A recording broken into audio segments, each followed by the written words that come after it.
Welcome back. With a Big South title, an FCS playoff berth, and a playoff win, it was a season to remember for Liberty University football, and it's no doubt the beginning of a special era. Here now is a look at the people who have helped take the Liberty football program from its humble beginnings to another level. Training champions for Christ. It's the vision for Liberty University from its founder, Dr. Jerry Falwell. And the goal for college football? To compete at the highest level. It's our plan to have our athletic program comparable to USC, to Notre Dame, to Alabama, to anybody in time. My father was a big Green Bay Packers fan back in those days. Vince Lombardi was the coach that everybody looked up to, and so I became a Packers fan. I played football myself, and I was on the sidelines at Liberty's first football game, 1973. I remember sitting in the stands. They were playing Ferrum College, and the lead went back and forth. It was an exciting game, and I remember sitting there praying, Lord, please let these guys win. It's their first game. I feel sorry for them. They ended up not winning. While the Flames didn't win that day, Jerry Falwell Jr. had embraced his father's vision, but it would take time, and they would need a talented athletic director, like SEC veteran Jeff Barber. Well, I think God orchestrated the whole thing. The background that I've had in this business was really ideally suited for what Liberty needed at this moment. When Dr. Falwell called and I came up, God gave me and my wife a very strong peace, so this was the right thing to do. He'd worked in some big programs. He really had a real vision for what he wanted to see happen here at Liberty. He had an eye for how he thought the facilities should look. So he and I have enjoyed working together. We've met with numerous college presidents and sports commissioners, and we continue to do that. All of our programs would not be where they are now if it weren't for Jeff Barber. While an athletic director makes success in the field possible, it takes a gifted coach to raise a team to greatness. I told Jeff and everybody that our goal should be to find the best Christian college football coach in the country. And it seemed like everybody, every consultant we talked to, it all came back to Turner Gill. Well, I think the vision is pretty clear.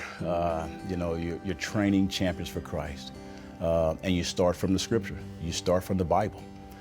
So that was automatically already ingrained in me as a coach, no matter where I've been at a public institution or a private institution or Christian institution, is that I'm going to be an example of Christ.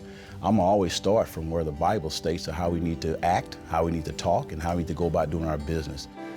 Together, these three men have moved Liberty football forward at a rapid pace, but always with an eye on more than just football.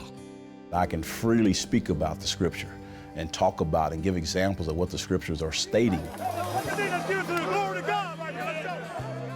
about how men need to be acting. Game of football, and also their academics, their spiritual side of it, the social side of it, and obviously the athletic side of it. I think winning for us is with student athletes is being successful in the classroom. We're not here just to play football or basketball or softball. You know, we're here to get an education. So also winning is graduating our student athletes and giving them a chance to go out into society and be successful. And then obviously, of course, winning is winning on the field, winning on the courts, and being able to compete and do it as successfully as possible.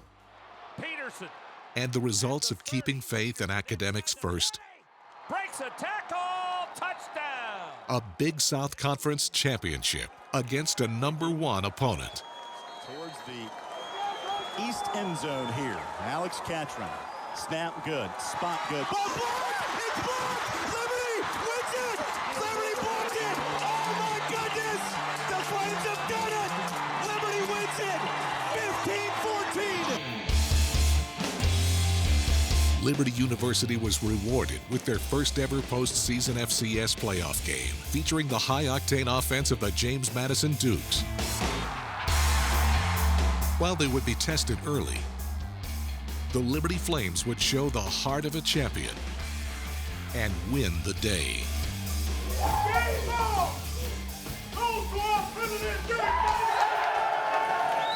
While Liberty has achieved so much this season, no one is ready to rest on these first-time accomplishments. It's very special getting in the playoffs, but then to win your first year there, especially on the road against a very high-quality team, sends a very loud message. So we want to build on that. We want to go deeper and eventually win the national championship. When I hired everybody, I say, hey, our vision here is to inspire each other, to glorify Christ, on and off the field while striving to be conference and national champion. That's our vision. I think what's different about us is we have the potential to be the only program, conservative evangelical Christian school, playing at the highest levels of the NCAA, and that was the vision for Liberty from the beginning. So that's what our goal's always been. In Jesus' name, amen.